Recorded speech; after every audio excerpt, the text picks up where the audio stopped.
I got your wig, ho. Ha ha. You're mad. Miss Wikiana. Miss Wikiana.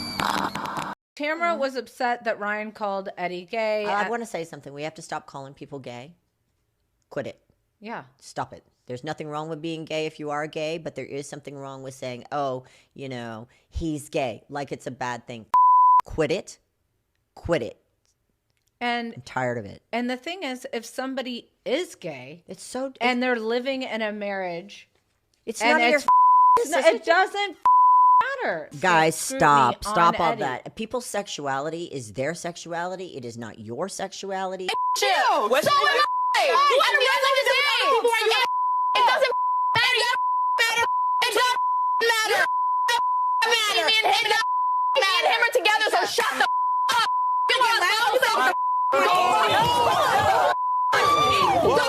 I'm gonna bump. Come here. I got you. Everybody's mad. Just like D-Rock did to Michael. I'm dotting and bopping. I'm bopping. Have you seen the film yet? No, I haven't watched it. No. I heard that he was getting his dick sucked, but that was it. Like, I saw that, so my friend showed me that scene, like, from James Bond. I was like, oh. That was shocking, but that's all I saw. I don't know anything about the movie. You must be so proud of him. I am. I'm very proud of him. James Bond, that's a big deal. I was really shocked because when I dropped Sin Miedo, which had Telepatía, one of my biggest hits, I wasn't acknowledged. So to be acknowledged for Orquídeas is like a full circle moment for me where I'm like, oh wow, if you keep going, you can still get reconocimientos, and it's always beautiful to just be recognized for your work and the things that you do. And for your Spanish work, which is sick. Yeah, exactly. I dedicate my life to my art, and so to be acknowledged and to have people, show love, and it's nice. It's a good feeling. And your collab with Beso, igual que un ángel, I feel like really brought him out of his comfort zone and into really sick zone. What was that like for you to create? For me, I always just feel excited to push artists to try different genres and try new things and get out of their comfort zone. So for me, it was probably the most exciting song to do because of that. A lot of stuff was going down, and I was trying to cool it down. Okay, come on. And I was like, look, guys, we gotta all be together. We can't have all this drama. And one of the girls looked at me and she said, Kiki, don't. Who do you think you are? Martin fucking Luther King? And I was like, and bitch, really, I'm not. I'm just playing, y'all. Hey, did it cross your mind though? Real quick. Okay. But then I thought about, they did stuff for the kids. They was doing the school clubs. They wasn't out here fighting. And in that moment, it was definitely, she definitely gagged me. I was gagged.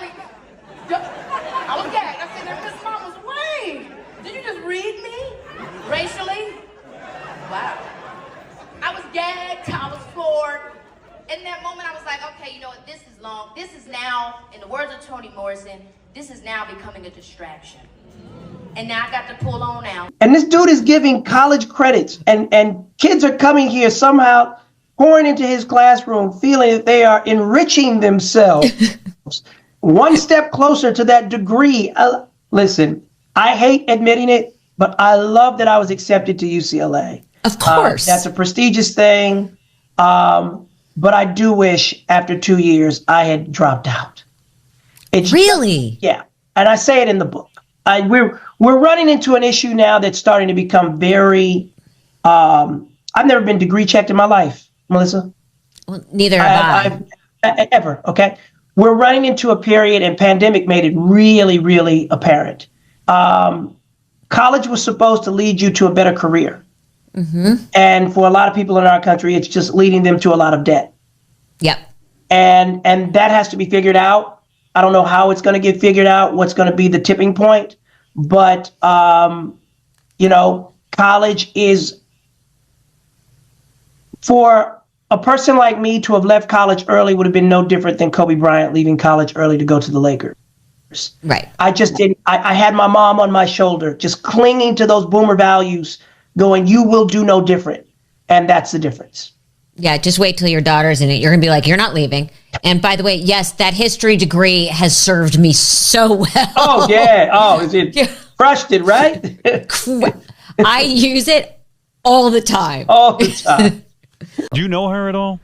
I've met her a few times, and I can't say anything bad about her because what she doesn't know is that so when we were where were we? I was at like the AMAs or something. Her and I were sitting next to each other, and she goes, "Oh my gosh, I love art pop and I love Applause, and Applause is my favorite song." And I was thinking, yeah. But then my buddy called me. She was doing a shoot, and he was styling her for a shoot, and he goes, "Taylor Swift is in here blasting art pop so loud." That's right. And she is dancing, and she's posing, and I said to myself, I like this girl. You know why? Because she said the same thing to my face that she said behind my back, so I like her. So we like her. Yeah, I like her. Speak up real quick. No other bitch, right? Not an Osborne, not a Natalie, not a nobody. And when the bitch was on my phone playing about you, I checked her. It doesn't fucking matter because, and exactly, and that's when the conversation was had. Now here we ain't gonna do that. I fuck with you and I fuck with you. You said she did say, bitch. No, bitch, you know what the fuck I said. Turkey. You know what the fuck I said. You a turkey and Thanksgiving is coming up. You a turkey, Thanksgiving coming up. You're very weird. It's a lie. Over. I can't even believe I can't believe you went to another bitch and said some shit that I said to you.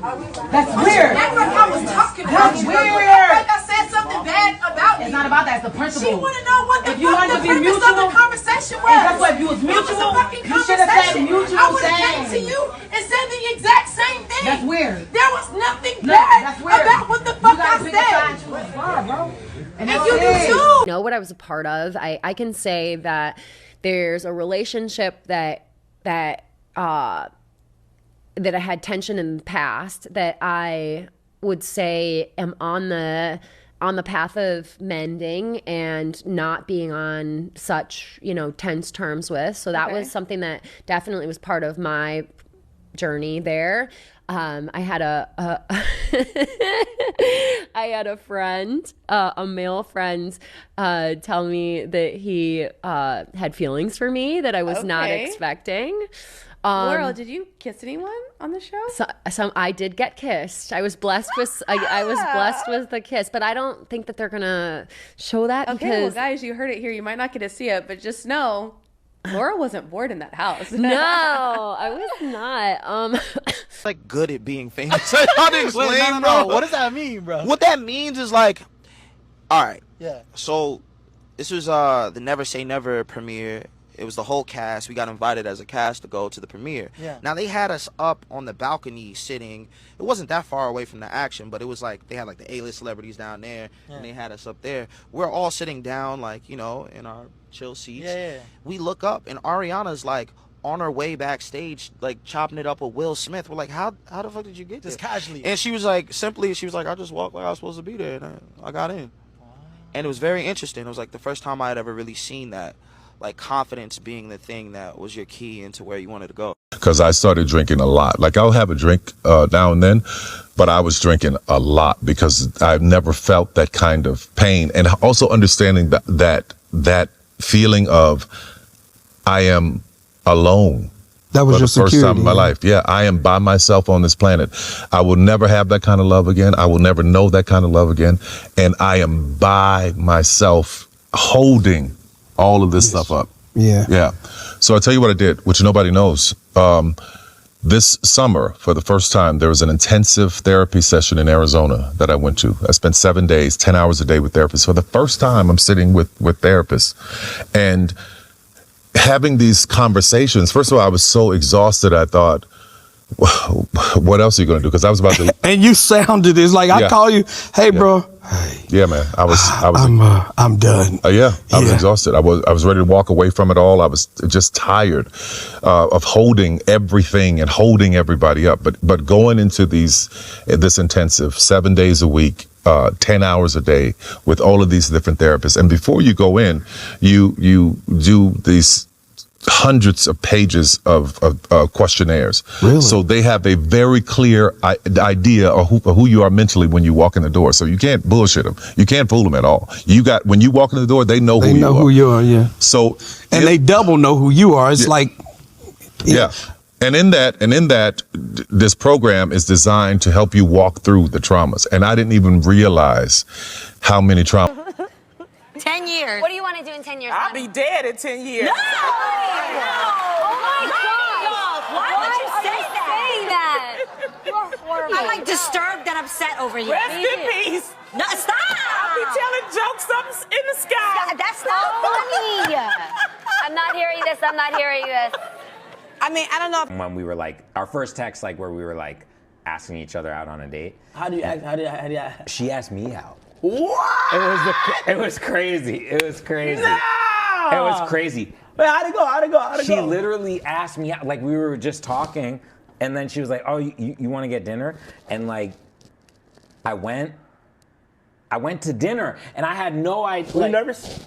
No, I thought. Yes, he was. No, because I've been friends with her for years. Oh, okay. We've been friends for like 10 years plus, maybe 15. I met her when she was like, I met her when she was, yeah. I met her when she was so much younger. We're close in age, but I was like,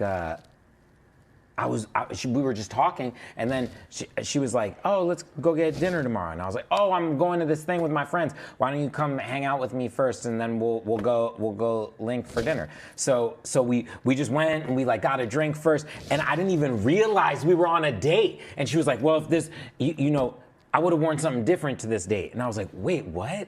We're on a date?" I had no idea. She said that? No idea we were on the date. And then like I was like, and then she like left early because she had to go somewhere. She had to film a video the next day. And then we like hung out like 2 days later.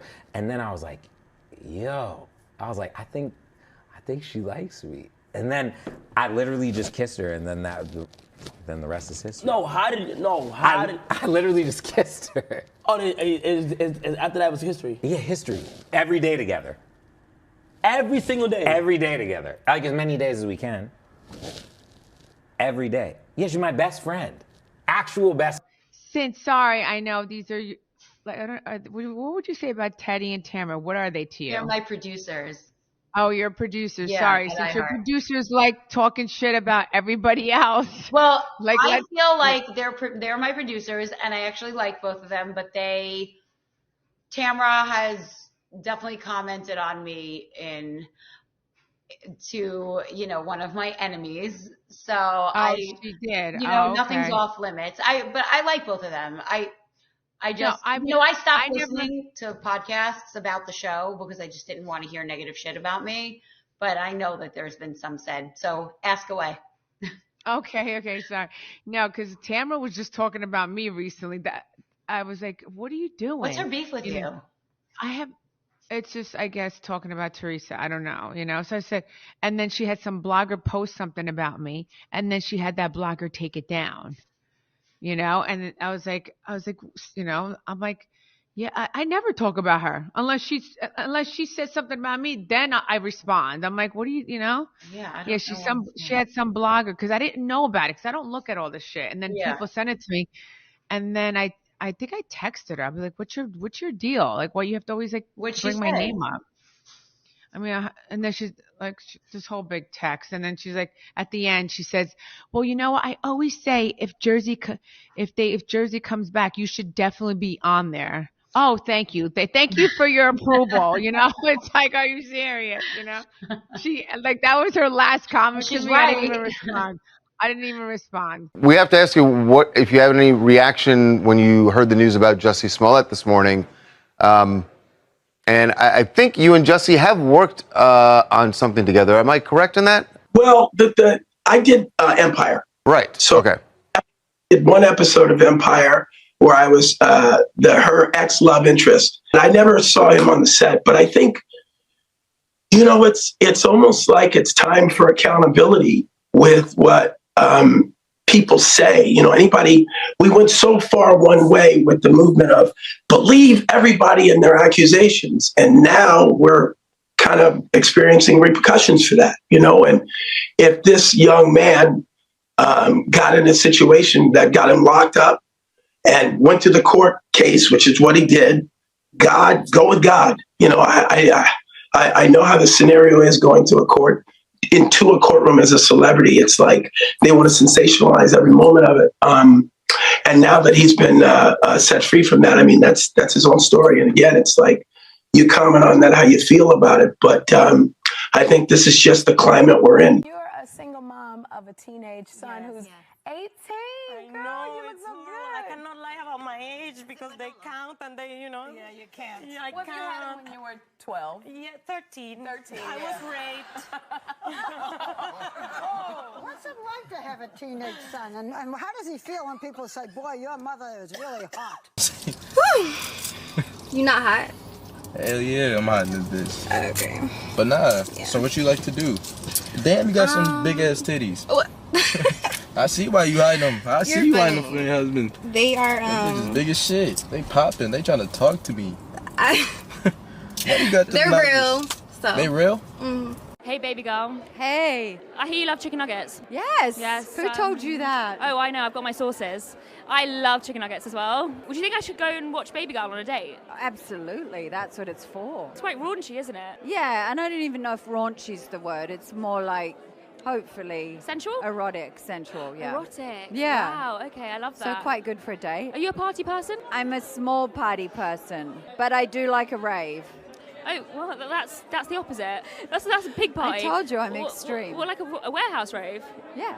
Okay, you into techno? Yeah. Okay, I love that. Yeah. Well, I'll see you at the rave then. I seem to have adopted an English accent. I'm now starting to talk No, like you. should I talk in an Australian accent? Yeah, mate. Well, it's goodbye in Australian. Goodbye. All right, goodbye. Actually, you know what's crazy? No, totally. So the person that like got me into porn was a Pacers player. I was 16 years old, and he hit me up on Instagram.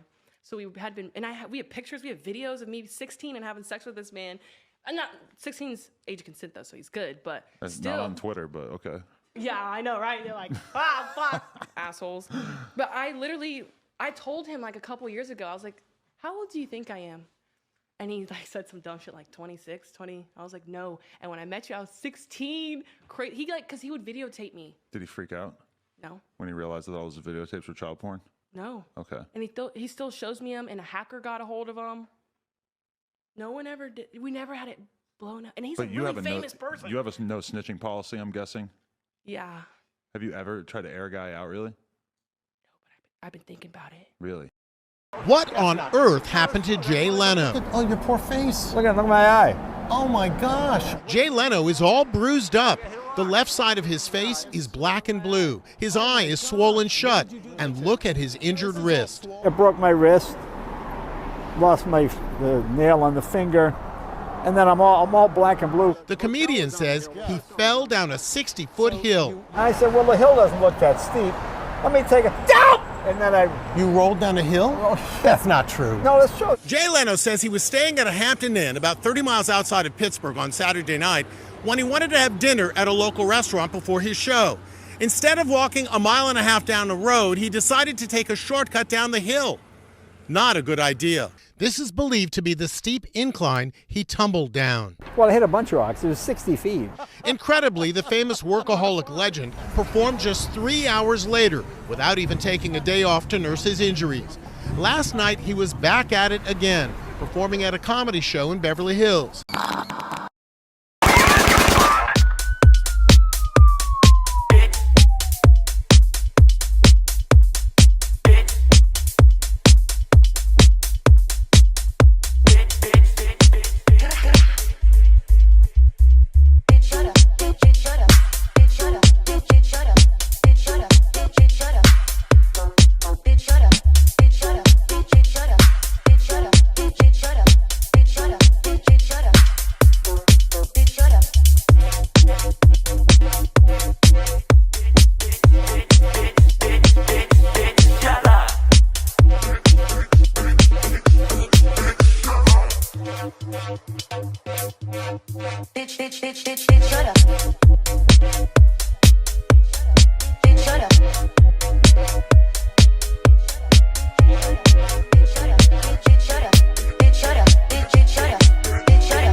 Ew. Like JK, but like maybe not. But thank you for watching. But you hating ass bitches always have something to say. Hating ass bitch, but you're still watching my vids. What?